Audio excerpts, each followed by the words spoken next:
Hello everybody, welcome to Uprising. Today I'm going to show you how to do your annual maintenance on your hydrogen machine. It seems that a lot of people don't know how. I've been getting a lot of messages on it, so here's how to do it. So this is what you really want to do. You really want to be consistent with your cleaning mode, but another thing that you really want to do is make sure that you know how to use this sponge properly. See the sponge, here let me grab the camera, see if you can see it. You have to have the centerpiece elevated. And then, well, are you able to see this? So the centerpiece has to be elevated and it has to be really, really wet. Now a lot of these do get rather dirty with time, so you gotta make sure to keep this area clean. And the way I do my either 6-month or annual maintenance is I'll first actually drain the machine. So there's a little plug on the back here. You pull it out, it drains all the water out. Once the water's out, and you want to do that first, and I'll show you why, because when you open up this style of machine, you'll see there's water in here. And if this water were to spill out into this area over here, this is where the electronics are. So you can damage the machine. So that's why you want to drain it first before you move it around. So if you move it around too vigorously, this water will just spill out if it was fuller. I don't have this one real full right now. So basically, what you do is you drain out the machine, and then there's a filter in here. Again, if you can see it, this is the filter, the big circle, and you just slide it out and get a new one and slide it in. You want to do that either, I think they say that filters are good for 6 to 9 months. If you don't do it within 6 to 9 months, I would definitely recommend doing it within a year's time.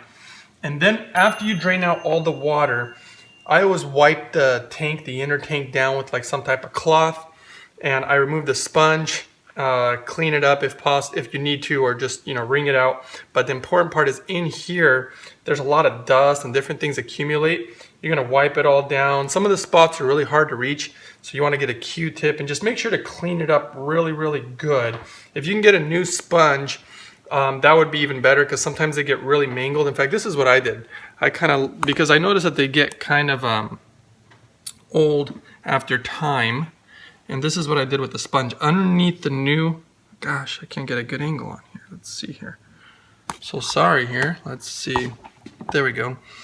What I did with the old sponge is I left it underneath because it actually gets really compact. So then I just put the new one on top so it sticks up like that. And eventually this one will get old and it'll get compacted too. And then I'll probably keep doing that so that way it stays nice and elevated. So after you clean everything down here, after you clean everything, you put the new sponge back in and you put the new filter, slide it in there, and then you just fill the machine up again. You fill it up with water like you normally would, and maybe even just run a clean mode just for the heck of it. Snap this part back on, and you're ready to go. It's pretty simple. Don't forget to put the plug in back here. If you guys want to know where to get the filters or get the sponges, I get a lot of those questions all the time.